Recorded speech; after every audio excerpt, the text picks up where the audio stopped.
Thank you all for being here today. I'm so excited about our keynote speaker. I am going to come and sit down on the stairs and listen just like you all. Maggie Parker is incredible. She is a champion for communities, development, and she is doing truly innovative work in Dallas, Texas. And we actually connected with Maggie through last year's Lost Spaces conference because someone came to the conference last year and they said, hey, there's somebody you should meet. She is doing very incredible work in Dallas, and she is supporting developers. And I think that you all can do something together. And from that time to today, Maggie has been so gracious with her knowledge, with her time. I'll let her talk more about herself because I could truly go on. But Innovan just did their first round of developer funding. Her company funded 15 developers in the Dallas area. So they are truly making real impact. And we are so excited and grateful to have her here. With that, I welcome Maggie Parker. Thank you, Brittany.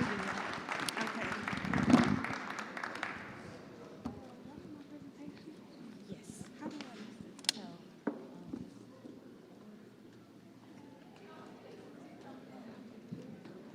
Y'all give me 1 second. Hold on.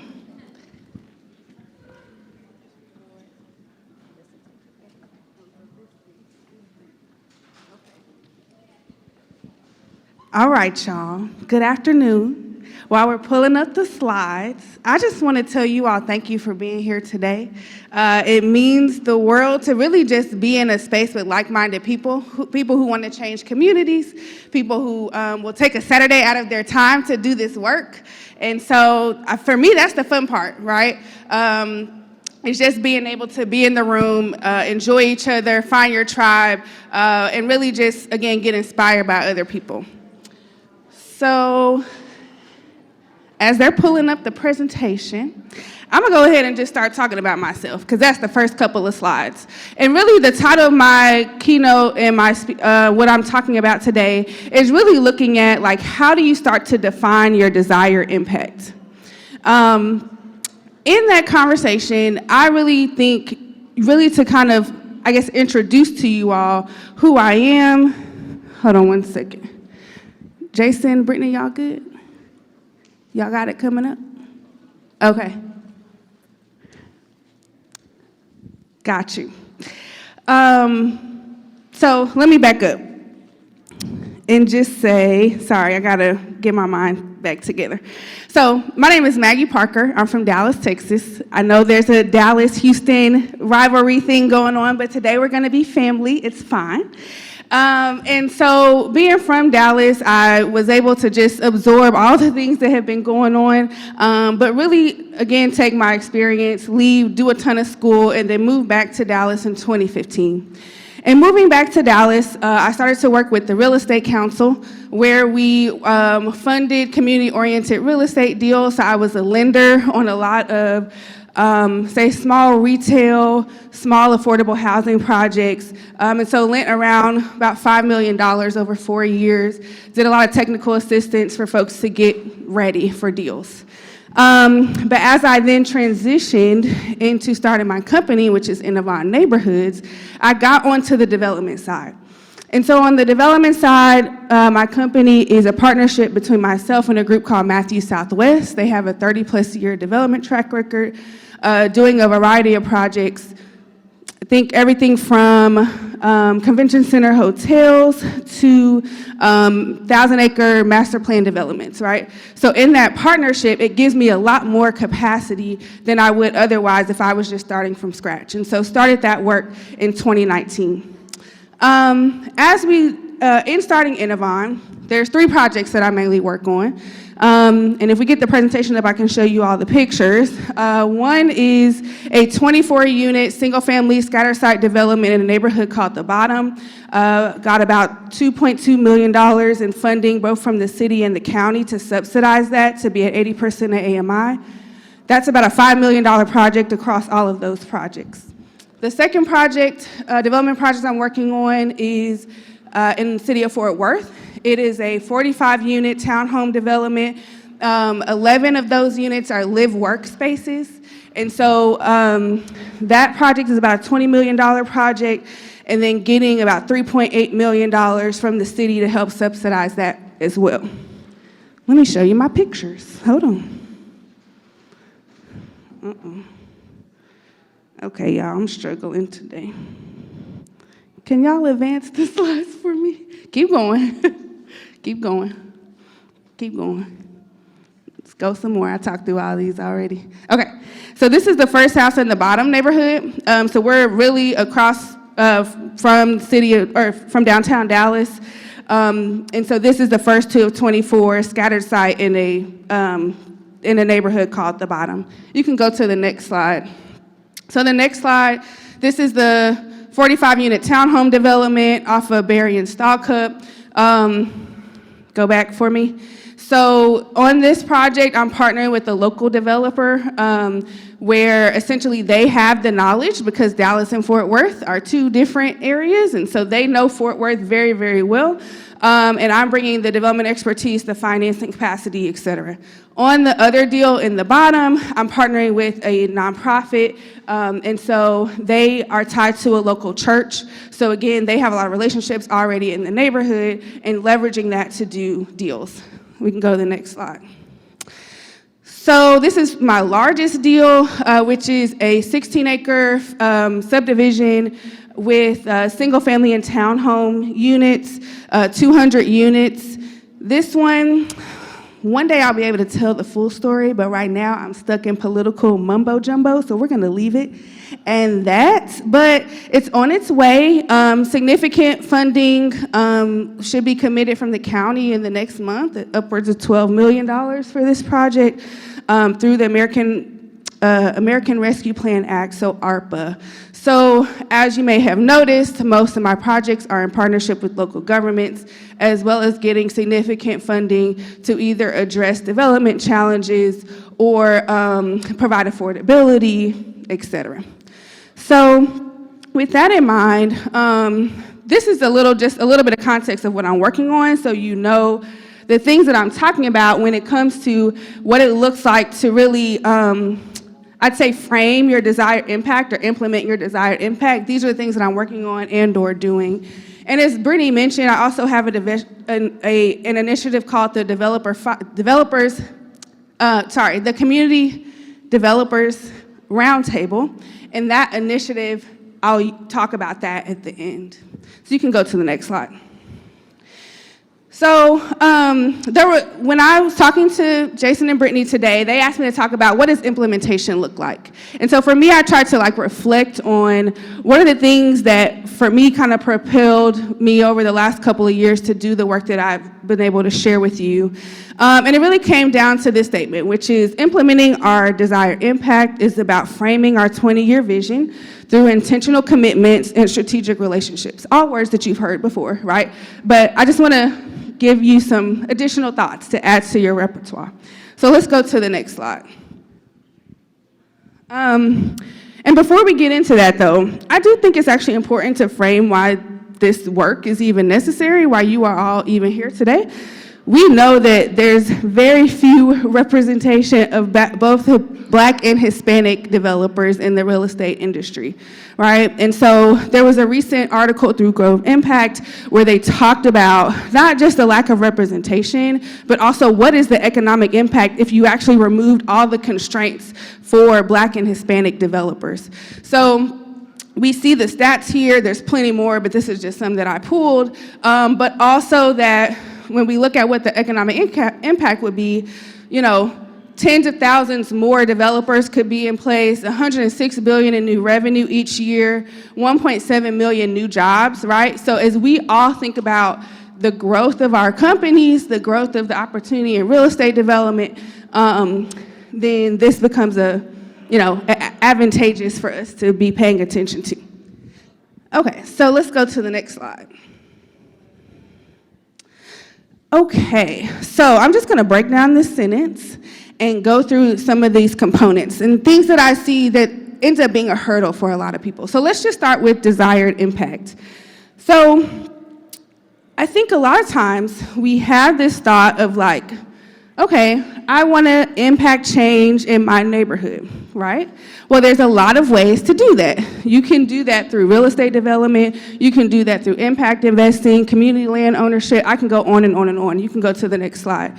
But when we have all of these ideas, I often find that we're not always asking the right questions of like what it takes to actually get that thing done. So often somebody will come to me and say, okay, Maggie, I want to get into affordable housing. I'm like, cool, that's great. Okay, so what do you want to do in affordable housing? They may say they want to be a developer. Okay, that's cool. So then my next question is, so what is your strategic advantage, right? Like, what do you add to the table that's different than anyone else? And they may say, oh, well, I'm just really passionate about the work, y'all. Passion doesn't do anything. It pays no bills. It takes no risk, right? It doesn't add to anybody's, possibility to get the work done. So what I'm finding is that we're not always asking all of the questions that we need to get to in order to really figure out how to get the work done. If you were listening to the last presenter, he did a really good job of saying, here's the thought process that you can take in 2 seconds to figure out how to get a deal done. And then here's the strategy with different lenders, with different investors. And so when you dig into his strategy, right, you kind of get your play-by-play. But we need to be doing that for all the things that we think about and how we see impacting our neighborhoods. So when we get into that space and we look at what's our desired impact, I think we also have to think about how are we positioning ourselves to intentionally learn about that space. So you're here today, you're intentionally learning about, what it takes to reimagine communities, what it takes to put financing together, but how do you continue to be curious and ensure that that's going to be, something that you want to dig deep on, right? And so at the end of each section, I have little questions because I'm going to ask you to take 30 seconds for each of these and just think to yourself, what are you intensely curious about? What's something that, when you think about how you want to impact the world, but you're going to do a super deep dive, and when you find out that one minute opportunity, it just makes you excited. So for me, my example is I've always been interested in how deals get financed. And so I have spent a ton of time specializing in pro formas, but also funding from local governments, philanthropy, how do you do PRIs, PFCs, PIDs, all the things, right? And so I know nothing about construction. If you ask me anything about construction, I'm gonna tell you to go to the GC. But if you ask me how to finance a deal and think about cash flow, let's go, So that's my one thing that I'm intentionally curious about. And so I challenge you all, find the thing that gets you excited, that when you figure out what it is, it's like you're doing your own happy dance, so you nerd out. But those are the things that are gonna keep you going, right? So put that in your list of questions. So we can go to the next slide. So the next thing is thinking about your 20-year vision. Next slide. So as you all know, anything big that really happens in our cities, these are 20-year visions of work, right? It's not like somebody decided something next year and now we got a bullet train, or now we got a road, or now the neighborhood changes, right? And so we have to, even if we're working at a smaller scale, we have to reframe what our impact is to now have a 20-year vision of that work. And sometimes we have to say, how do I think differently now that I can have a 20-year vision? Now that person that's pissing me off, it doesn't really matter. I'll go back to the example from the other presentation where he talked about his GC cussed out the head of code. That man did not have a 20-year vision, okay? Because he's pretty much done with that inspector, right? And he's not going to work with him anymore. So again, what are the relationships that we're building? How are we aligning and connecting with so many people, really with the long-term place and thought process in mind? Let's see. So let's go to the next slide. So for me, what this looked like was informing Innovon, and I'll talk about this little bullet points later, but informing my company, I went to my business partner literally with this 10 bullet points, which honestly is not impressive, but I had a thought process of what I wanted it to be. Over time, that has transformed into me really focusing on what does it look like to increase wealth and influence for people of color. Because when I think about the long-term vision of my company, it is to say that more developers of color who have a community impact lens are now doing more developments, but also have more influence to be at the table, right? To say where the road's gonna go, to say where the school's gonna go, to say how the next master plan for the convention center looks like, right? And so as we build that influence, that informs all of the work that I'm doing, how I structure my business, the partnerships that are coming into play. And so I'm challenging you all to do the same. So we can go to the next slide. And so this is your question, right? This is the notes that you're taking. How would you move differently with the 20-year vision? If you're just thinking about what's happening next year, I mean, you do have to plan for next year. But if you plan with the 20 years in mind, it's a whole different move, y'all. It's a different move. So I'll give you 30 seconds on that one as I get some water. Okay, we can go to the next slide. All right, so this next one is about intentional commitments. I think a lot of times we don't always think about, like, we're just kind of moving and shaking, right? But there's not always things that we decide that we're going to be committed to for the long term. So for me, I kind of there's a couple ways I think about intentional commitments. One is like, how do I consistently treat people? Do people think that, am I welcoming to folks? Am I kind? Those things matter because you don't want to build relationships with mean people, right? But then also, like, am I intentional in my actions? So we can go to the next slide. So here was a thing I did last year where I decided that every day on Fridays, I would do a lessons learned. And whether I had something to say or not, because some days I got on there and I'm like, I'm tired as hell. Y'all should take a nap. And then other days, I had something great to say, right? But it was the commitment of doing that for a year. And through that commitment, one, just proved some things to myself, but also I've gained a whole new set of folks that just understand my thought process, understand who I am, how I move and shake in the world. So I think I did like 50 weeks out of 52. But it demonstrates to others what you can be committed to. And then the other way I think about intentional commitments is like a commitment to excellence. And I think a lot of times when we're doing community-oriented work, and sometimes it's a part of our volunteer, components of the things that we're doing, we don't always put our best foot forward. But it's the little things, right? Like, think of Jason and Brittany having us in this space. This is a nice space, right? So when you come into a space like this, you're going to be elevated. You're going to ask different types of questions, and their sponsors and their partners follow the level of excellence that they bring to the table. And so I think that's super key in anything that we do and how we operate. So we can go to the next slide. So here's my question on this section, which is, what are 2 things you are or want to be committed to? I think that's something we need to, again, be intentional about. And I'll give you a couple seconds to think on that one. Okay, so we're going to go to the next slide. So the last part of this is strategic relationships. So we've always heard, like, relationships, businesses, relationships, for sure. And I'm not going to say anything different. I'm just going to add a couple twists to that to hopefully get you to think about it a little bit additionally, more strategically. So we can go to the next slide. So this is just a picture of various folks that have been very pivotal in the work that I do. One person is my dad, one is my business partner, one is a previous boss, right?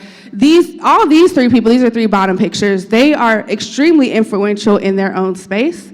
My dad is a pastor. Y'all know how black churches are in black neighborhoods, right? Like, they'll vouch for you real quick. A businessman, someone who's really huge in the real estate development world, as well as my previous boss. So, like, these are strategic relationships that I built. But what I think is key in thinking about them is, like, these are folks that if I do well, they do well, right? So I have to often think, how do I position myself so that other people want to invest in me? How are you then positioning yourself so that other people want to invest in you? Is it something that because you exude excellence in the work that you do, now they look good, right? Like there's a piece of that to why people want to partner or be involved in the work that you're doing. If you look at the top two pictures, these are both groups that I started on doing real estate trainings with. So on the left side, I started a real estate boot camp. This was in 2017. In that group, I partner with a lot of them today. And then on the right, this is the 15 developers from the from the Community Developers Roundtable. And I'll talk about that a little bit later. But this is like in a more peer-to-peer form, right? Like these are people that in my peers that I work with, I'm saying, if you succeed, then I succeed. So I'm pouring into them, right? So the question then becomes, who are you pouring into? How are you looking to uplift others in the work that you're doing? So that's not just a self-serving thing, but something that connects you to others and gets everyone excited and really builds your tribe in this work. So we can go to the next slide. So the follow-up question to that is, what is one strategic relationship you can invest in? Hopefully that's something that you're thinking about as you move your work forward. So we can go to the next slide. So this is a bonus one because it didn't fit into the other things. But just sharing your vision is a flex, right? And I think it's important to put this out here because a lot of times we're like, oh, I don't want anyone to know my idea because someone's going to steal my idea. Y'all, your idea is not new. None of our ideas are new. The world's been here a long time. Now, what's different is you. I'm different, you're different, and we can have the same idea and get it done in a completely different way. And so what that means is that so us sharing our vision doesn't mean that anyone's going to steal it, but you keeping it to yourself means that you don't get that feedback. You don't get that relationship. You don't have the opportunity to really get other people's ideas as well as buy-in into the work, right? So we can go to the next slide. So the next slide is going to show those 10 bullet points that I heard earlier. So I always think it's funny because people always say, well, how did you start Innovon? How did you get your partnership with Matthews Southwest? And if I told you that I just gave him these 10 bullet points, you would think that I was lying. But this is what happened. And so for him, I was willing to share the vision regardless of how raggedy this probably looks, because you don't start a business with 10 bullet points, but it was an opportunity that, despite of where I was in my thought process of starting this business, there were other components that he wanted to invest into me. And so, again, it was about writing it down, it was about sharing it, and then ensuring that I could execute on the things I knew how to execute on. So we can go to the next slide. So then, here's your question for this one. Who is one person you feel comfortable sharing your vision and getting feedback from, right? Like, think about who that person is.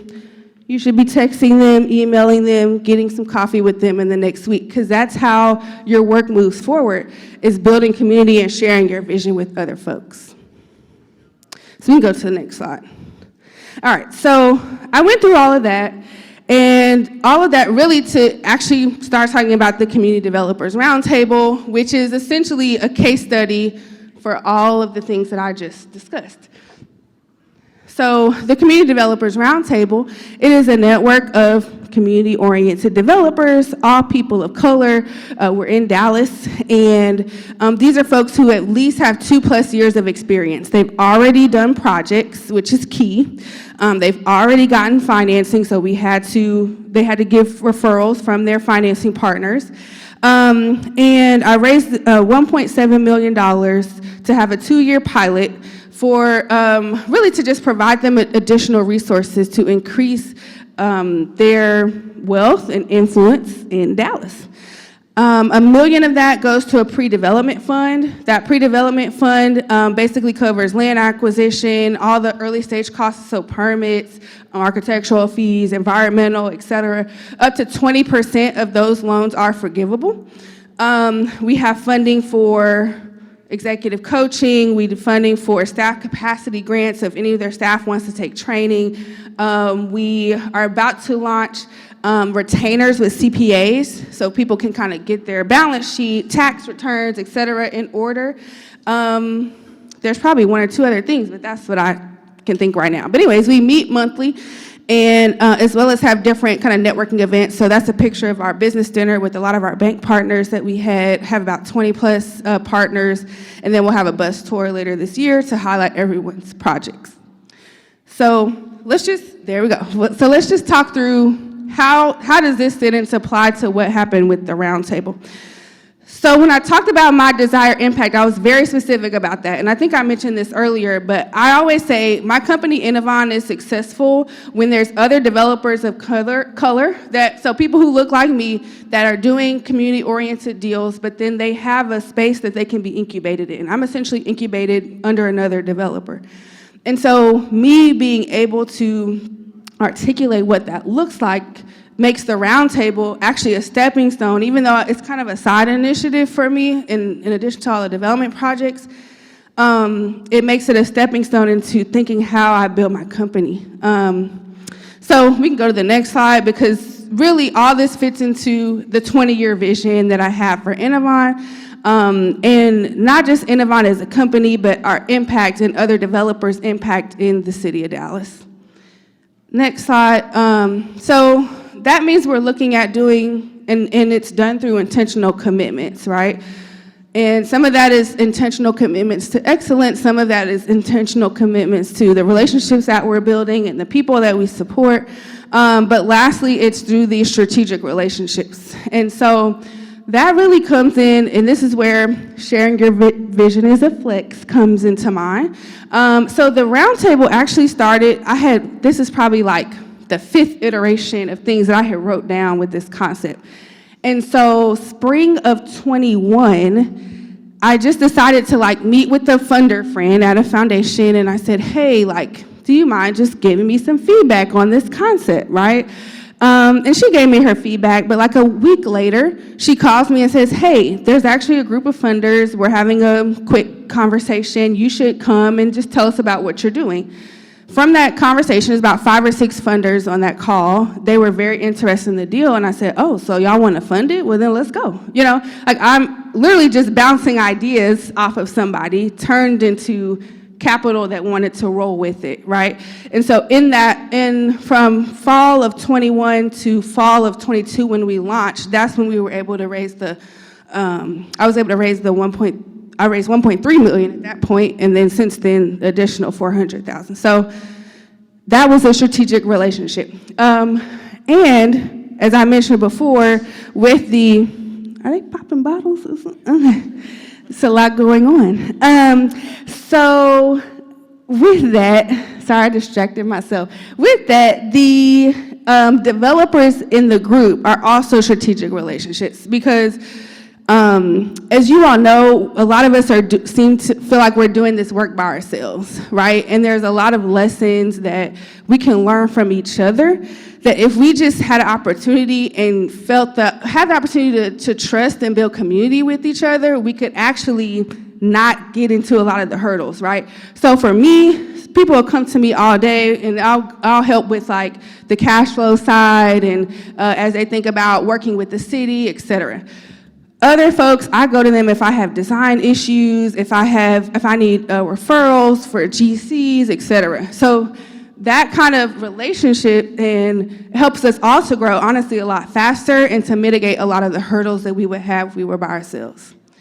So the last slide is just a recap of just saying, the full sentence. So implementing our desired impact is about framing your 20-year vision through intentional commitments and strategic relationships. And so these are some of the things that I've learned on my journey, how that fits into the Community Developers Roundtable. And that's what I got for you today. Happy to answer any questions or do anything like that. Thank you all.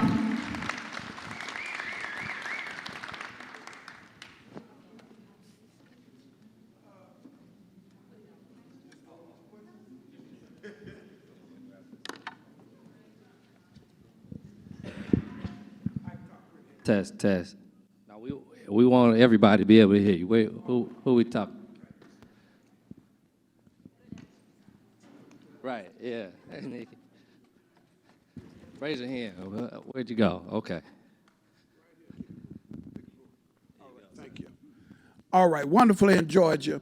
My question to you is I know you kept bringing up strategic relationships with government entities from that standpoint. Tell us a little bit more about how you strategically establish those type of relationships and the funding that you obtained and are in the process of obtaining on, you gave a testimony, you said, I can't talk right now, but later on. and developing such relationships like that being important as a developer. Yeah, so it's out, just so getting your question, you want me to talk about the government relationships and the money that's tied to that, right? Okay. So while I was a lender, that's where I actually met a lot of the financial partners, whether that's with banks or that's CDFIs or that's with local governments, right? So that's where I established a lot of those relationships. They already knew I was in the market because typically I would be funding alongside the local government while I was lending. Fast forward into the development business, so I continued those relationships on. So then I knew so all of these deals are actually through RFPs, so requests for proposals. So I knew when